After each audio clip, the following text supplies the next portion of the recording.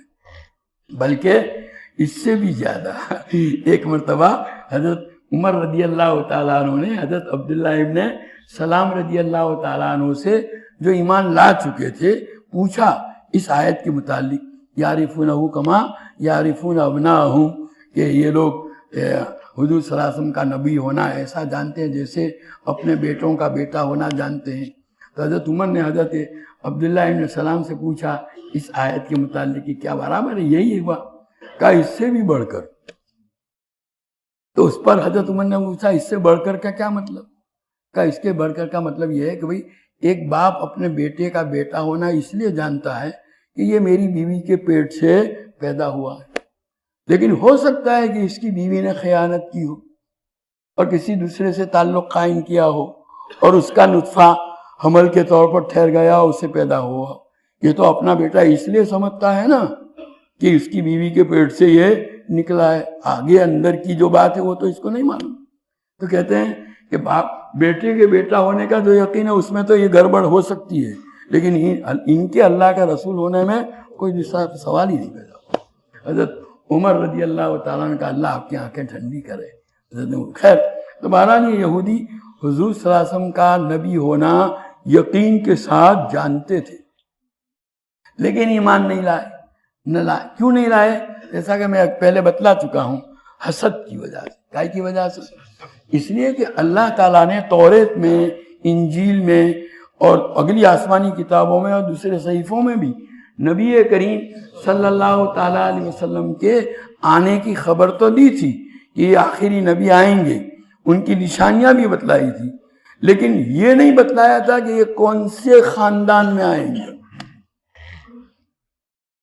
یہ نہیں تھا, آنے والے ہیں. اور یہ بھی کہا تھا کہ آئیں گے تو تم لوگوں کو بتاؤ کہ یہ آئیں گے تو ان پر ایمان لانا ہے. باقاعدہ اگلے تمام نبیوں سے اللہ نے عہد لیا کہ تمہاری زندگی میں اگر وہ آئیں تو تم ان پر ایمان لاؤ گے. قرآن میں اس کا تذکرہ ہے اس عہد کا. تو یہ سب کچھ, لیکن یہ یہودیوں سمجھتے رہے کہ گویا ہمارے میں آئیں گے. میں نے جیسا کہ پہلے بتلایا تھا حضرت ابراہیم کے دو بیٹے تھے, حضرت اسحاق اور حضرت اسماعیل. حضرت اسحاق کے بیٹے تھے حضرت یعقوب. حضرت یعقوب ہی کا دوسرا نام اسرائیل. یہ اسرائیل حضرت یعقوب کا دوسرا نام ہے, اور انہی کے 12 بیٹے تھے, اس سے یہ نسلیں چلی. یہ سب کیا کہلائے؟ یہودی کہلائے. تو حضرت ابراہیم اور حضرت اسحاق, حضرت ابراہیم کے بعد سے, حضرت اسحاق کے بعد سے جتنے نبی آئے وہ سب ان کی اولاد میں آئے. کن کی؟ حضرت یعقوب کی. وہ سب بنو اسرائیل. حضرت عیسیٰ بھی بنو اسرائیل. لیکن آخری نبی کریم صلی اللہ تعالیٰ علیہ وسلم کو اللہ نے حضرت اسماعیل کی اولاد میں بھیجا.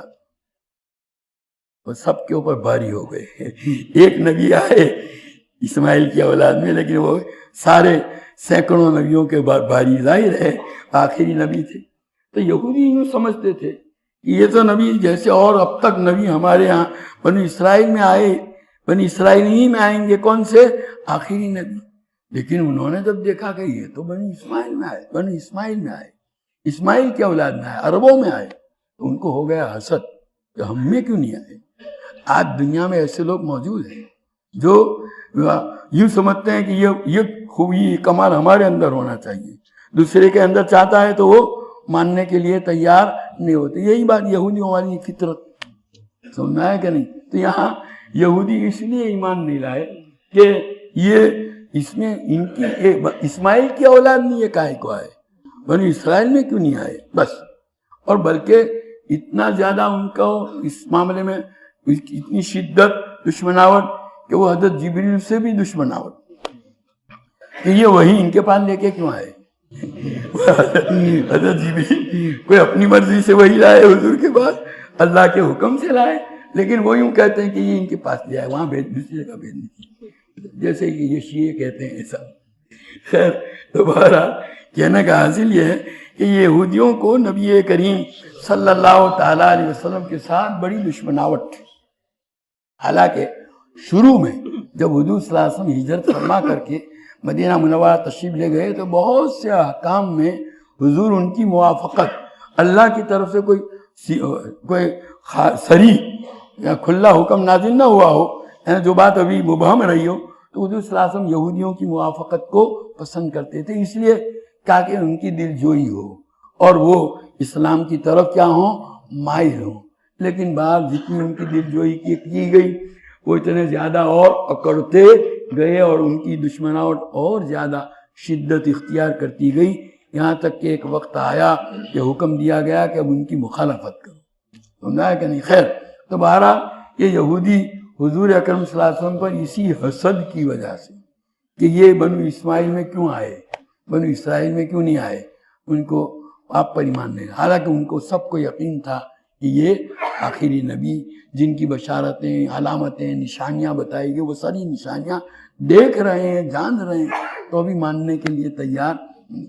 اسی حسد کی وجہ سے وہ حضور صلی اللہ علیہ وسلم کو بہت ساری تکلیفیں پہنچاتے تھے. ایسی حرکتیں, تکلیفیں پہنچانا ان کا مزاج بن گیا. قرآن میں اس کا تذکرہ موجود ہے. آیت جو ہے اس میں کوئی آیت ہے نہیں, وَلَا تَسْمَعُنَّ مِنَ الَّذِينَ أُوتُوا الْكِتَابَ, کیا ہے؟ ہاں, باری تعالیٰ نے پہلے سے ہی بتلا دیا تھا کہ تم سے پہلے جن کو کتاب دی گئی وہ اور جو مشرک ہیں ان سے تم بہت تکلیف دینے والی باتیں سنو گے, لیکن اس وقت تم اس پر کیا کرنا, صبر کرنا. یہ قرآن میں حکم دیا گیا ہے. خیر تو بہرحال یہ مختلف طریقوں سے تکلیفیں پہنچاتے تھے. تو اسی سلسلے میں ایک یہ ہوا کہ ان لوگوں نے نبی کریم صلی اللہ تعالیٰ علیہ وسلم پر جادو کرایا. یہ واقعہ جو ہے جیسا کہ فتح الباری میں لکھا ہے, علامہ ابن حجر عسقلانی رحمۃ اللہ علیہ نے, حضور اکرم صلی اللہ علیہ وسلم جب حدیبیہ سے لوٹے اس کے بعد محرم سن ہجری 7 کا واقعہ ہے. حدیبیہ کا واقعہ 6 میں پیش آیا تھا, سن ہجری 7 کے محرم میں یہ جو ہے جادو کرنے والا واقعہ پیش آیا. ایک شخص تھا لبید ابن عاصم, یہ اصل تو انصار کے خاندان سے تعلق رکھتا تھا. انصار کی ایک شاخ تھی بنو زریق, لیکن یہ سب حلیف تھے, دوست تھے. ان کا باقاعدہ دوستانہ معاہدہ جو ہے ایگریمنٹ ہوا تھا, کس کے ساتھ؟ یہودیوں کے ساتھ. تو یہودیوں کا یہ حلیف تھا کون؟ لبید ابن عاصم. اس نے جو ہے خود اپنی بچیوں کو, بیٹیوں کو سکھلا کر خود بھی شریک ہوا اور بیٹیوں کے ذریعے سے جادو کرایا. جادو کرانے کے لیے کیا طریقہ اختیار کیا؟ نبی کریم صلی اللہ تعالیٰ علیہ وسلم جس کنگے سے سر اور داڑھی کو کنگھا کرتے تھے, اس کنگے کے کچھ دندانے, اور کنگھا کرنے کے نتیجے میں بال کچھ نکلتے ہیں, کنگے کے نکلے ہوئے بال. حضور صلی اللہ علیہ وسلم کی خدمت میں ایک یہودی لڑکا آیا کرتا تھا, اس کو جو ہے پھسلا کر کے اس کے ذریعے سے نبی کریم صلی اللہ علیہ وسلم کے یہ بال, آپ کے بال مبارک آپ کے جسم کا, اس لیے کہ جس کے اوپر سحر کیا جاتا ہے تو اس کے جسم کی کوئی چیز ہونی چاہیے, ناخن, بال وغیرہ, اور وہ کوئی ایسی چیز جو اس کے استعمال میں رہی ہو, اس کے بغیر جو ہے جادو ہوتا نہیں. تو بہرحال ان لوگوں نے جو ہے اس لڑکے سے ساز باز کر کے وہ حضور صلی اللہ علیہ وسلم کے کنگے میں نکلے ہوئے کچھ بال مبارک اور یہ کنگے کے کچھ دندانے حاصل کیے, اور پھر اس میں جادو کیا. یہ جو کمان کی تانت ہوتی ہے, تانت کمان جو ہوتی ہے جس کے ذریعے سے تیر چلایا جاتا ہے, اس کی جو ڈوری ہوتی ہے مضبوط ڈوری اس کو تانت کہتے ہیں. تو کمان کی اس تانت کے اندر گویا اس پر گرہیں لگائی باقاعدہ. کچھ کلمات پڑھے جاتے ہیں ایسے کلمات جادو کے اندر جس کے ذریعے سے شیاطین کو خوش کیا جاتا ہے. تو ان کلمات کو سن کر وہ خوش ہوتے ہیں اور اس کی وجہ سے ان کو جو کہا جاتا ہے وہ کرتے ہیں. یعنی جادوگر ان کلمات کو بول کر کے ان کی خوشنودی حاصل کرتے ہیں اور پھر کہا یہ کرو. عجیب قوم ہے. ایک مرتبہ وہ ہر سال وہ تجدید کرتے ہیں اس کی رینیو کرتے ہیں. سال میں ایک مرتبہ پڑھیں گے بس. وہ کیسا مطیع و فرما بردار بن گیا وہ شیطان کہ یہ کلمات سن کر کے جو کہتا ہے وہ اس کو نقصان پہنچا وہ برابر اس کے پیچھے لگا رہتا ہے. ہم تو ساری دنیا کی احسانات جو ہے وہ برداشت کرتے کرتے بھی اس کی اتنی فرما برداری نہیں کرتے جتنا یہ شیطان کرتا ہے. خیر تو بہرحال کہنے کا حاصل یہ ہے کہ وہ تانت کے اوپر گرہیں لگائی گانٹھ ان کے اوپر پڑھ کر کے گانٹھ لگائی پڑھ کر کے گانٹھ لگائی. ایسی 11 گانٹھیں لگائی. پھر اس تانت کے اندر وہ بال اور پھر وہ دندانے اس کے. اور بعض روایتوں میں یہ بھی آتا ہے کہ یہ حضور صلی اللہ علیہ وسلم کا ایک پتلا موم کا چھوٹا بنایا اس کے اندر 11 جو ہے سوئیاں چھوٹی چھوٹی چبھوئی گئی. اور بہرحال یہ سب کچھ جو تیار تھا یہ جادو کا عمل اس کو کھجور کا نر کھجور کا جو یہ ہوتا ہے شگوفہ اوپر کا اس کا جو کور ہوتا ہے اس کے اندر اس کو یہ کر کے بند کر کے اس کا ایک کنواں تھا کہ بنو زریق جس قبیلے کا یہ تھا لبید ابن عاصم اس کے خاندان کا یہ کنواں تھا بیر ذی اروان. اس کے اندر جو پتھر تھا بڑا پتھر اس پتھر کے نیچے اس کو دبا دیا بس. اور اس شہر کی وجہ سے کیا ہوتا تھا کہ نبی کریم صلی اللہ علیہ وسلم نے کوئی کام نہیں کیا ہے اور آپ نہیں سمجھتے تھے وہ کیا. کیا کام؟ بخاری شریف کے اندر ہے وہ لفظ موجود ہے کان یرا انہ یاتی النساء ولا یاتین. یہ دراصل یہ جادو بیویوں کے ساتھ تعلق کے معاملے میں کیا گیا تھا کہ آپ صلی اللہ علیہ وسلم نے بیویوں کے ساتھ صحبت نہیں کی لیکن اس جادو کی اثر کی وجہ سے نہیں سمجھتے تھے کہ کی. بس یہ تھا اثر. 1 سال تک یہ اثر رہا حضور کو اور اس جادو کے نتیجے میں آپ اپنے آپ کو ایسا محسوس کرتے تھے جیسے میں بندھا ہوا ہوں بندش کی شکل اور تکلیف آپ کو ہوتی تھی. اس کا اور کوئی اثر نہیں. آپ صلی اللہ علیہ وسلم کا جو فرض منصبی تھا آنے والے احکام اور وحی کو دوسرے بندوں تک پہنچانا اس میں اس جادو کا کوئی اثر نہیں. اور کوئی بڑے سے بڑا جادوگر بھی کسی نبی پر ایسا جادو نہیں کر سکتا کہ جس کے نتیجے میں وہ اپنے فرض منصبی اور اپنی ڈیوٹی کی ادائیگی میں کوتاہی کرے. یہ ناممکن ہے. تو اس جادو سے یہ نہیں یہ ہوا گویا آپ کی جو فیملی زندگی تھی اس میں اس کا اثر ہوا سمجھا ہے کہ نہیں. اور اس کی وجہ سے آپ صلی اللہ علیہ وسلم ایک گھٹن اور تکلیف محسوس کرتے تھے. بخاری شریف میں حضرت عائشہ رضی اللہ تعالیٰ عنہ کی روایت ہے ایک مرتبہ حضور صلی اللہ علیہ وسلم میرے یہاں رات کو تشریف لائے. میری باری کا دن تھا لیکن وہ دعا میں مشغول ہوئے. دعا ودعا ودعا 3 مرتبہ آیا. دعا میں لگی دعا کی خوب دعا کی. اس لفظ دعا 3 مرتبہ پر حضور حضرت شیخ مولانا زکریا صاحب رحمۃ اللہ نے بڑی اچھی بات لکھی. فرماتے ہیں یہ سحر کے اثر کو دور کرنے کے لیے سب سے مؤثر چیز جو ہے وہ کیا ہے؟ دعا. اللہ سے مانگو رو رو کر اللہ سے مانگو تو اللہ تعالیٰ اس کا راستہ نکالیں گے. اللہ ہی اس کی راستہ نکالیں گے. تو آپ نے خوب دعا مانگی اور پھر خواب میں 2 آدمی آئے. وہ 2 فرشتے تھے. ایک حضرت جبریل وہ سر کے پاس بیٹھے اور دوسرے حضرت میکائیل جو وہ پائنٹی پر پاؤں کے پاس بیٹھے. اب حضرت جبریل جو سر کے پاس بیٹھے ہیں وہ پوچھ رہے ہیں ان سے کہ ان کو کیا ہو گیا. تو وہ کہا کہ ان پر جادو کیا گیا ہے. حضرت میکائیل نے جواب یہ دیا. پھر کس نے جادو کیا؟ تو کہا لبید ابن عاصم نے. کس چیز میں جادو کیا؟ تو کہا وہ کنگھے اور اس کے نکلے ہوئے بالوں میں. وہ کائی میں رکھا؟ وہ کھجور نر کھجور کے شگوفے میں. اس کو کہاں دفن کیا؟ وہ ایک ذی اروان نامی کنویں میں نیچے پتھر کیا. وہ سب حضور کو خواب میں کہا. جب بیدار ہوئے حضرت عائشہ رضی اللہ تعالیٰ عنہ فرماتی ہیں کہ نبی کریم صلی اللہ علیہ وسلم نے مجھ سے کہا، عائشہ میں نے اللہ تعالیٰ سے جو چیز پوچھی تھی اللہ تعالیٰ نے اس کا مجھے حل بتلا دیا. یعنی وہی دعا کی تھی اللہ کہ یہ کیا ہے میرے کو تکلیف، تو خواب میں بتلا دیا کہ یہ جادو ہے جو آپ پر کیا گیا ہے اور فلاں.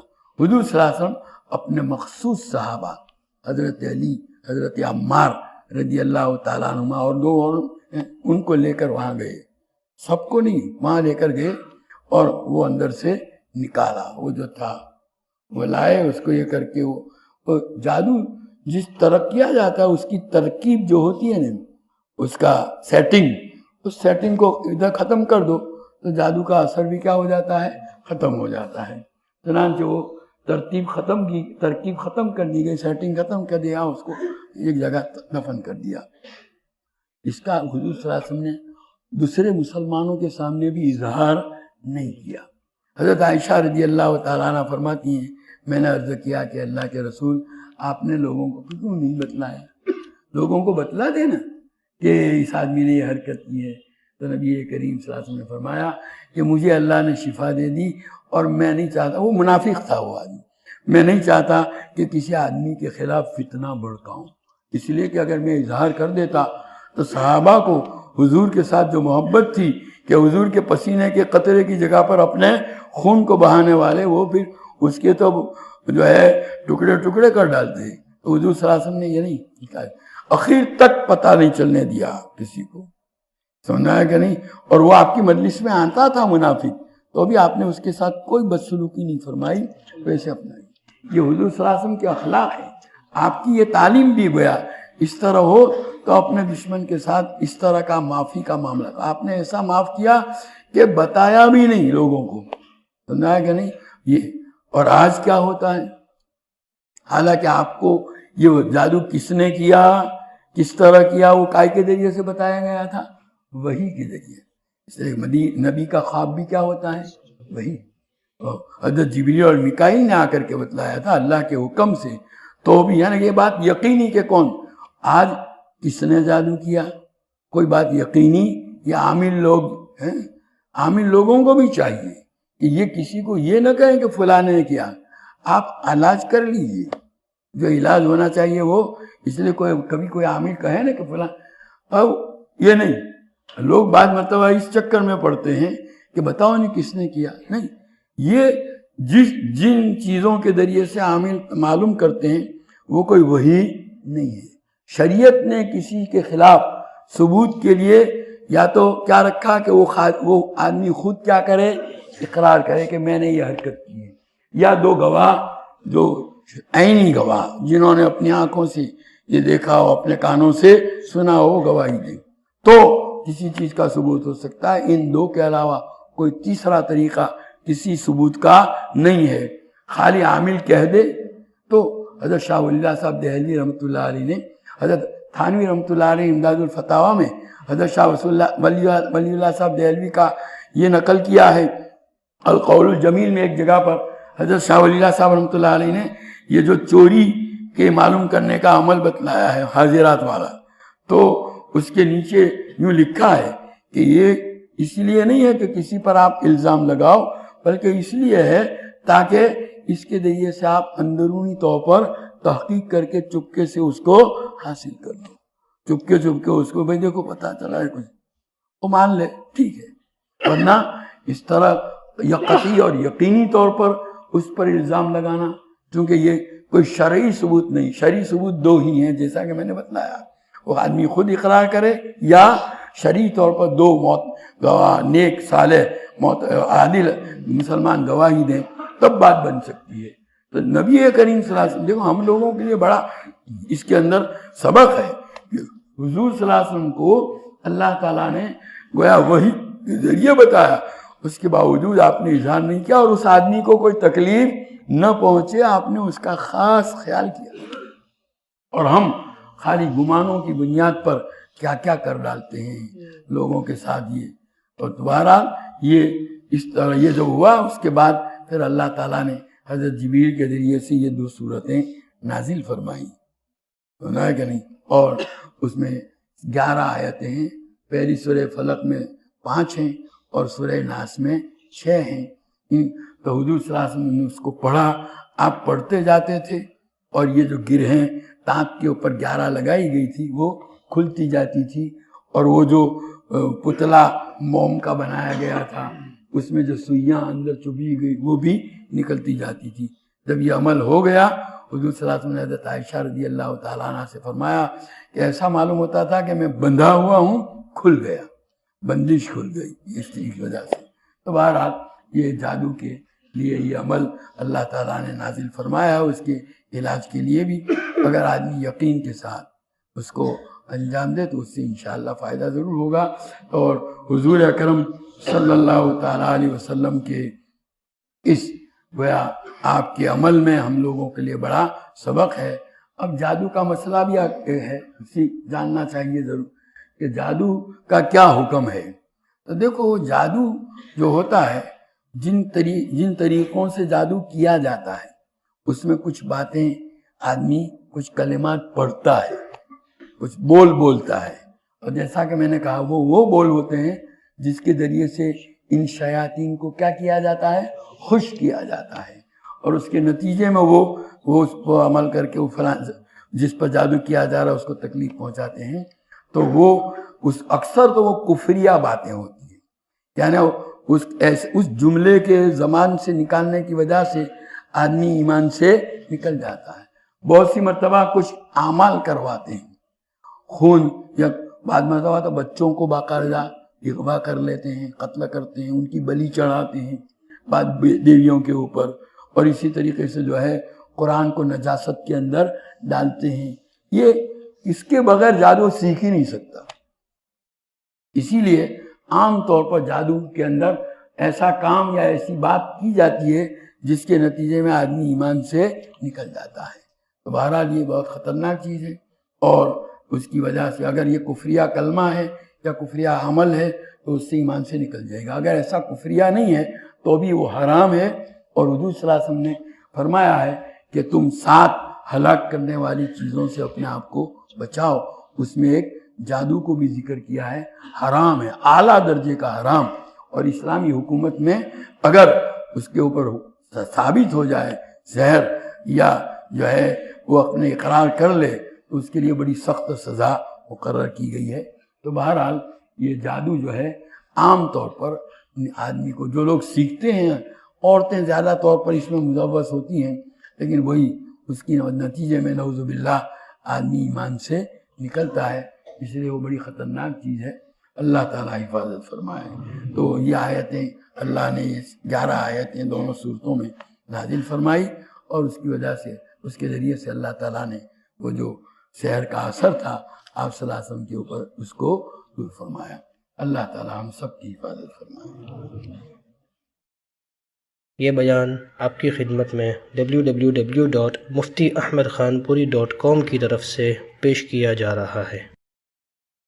سبحانک اللہم و بحمدک و تبارک اسمک و تعالی جدک و لا الہ غیرک، اللہم صلی وسلم و بارک علی سیدنا و مولانا محمد وعلی آل سیدنا و مولانا محمد کما تحب و ترضى بعدد ما تحب و ترضى۔ ربنا ظلمنا انفسنا وإن لم تغفر لنا وترحمنا لنكونن من الخاسرين۔ ربنا آتنا في الدنيا حسنة وفي الآخرة حسنة وقنا عذاب النار۔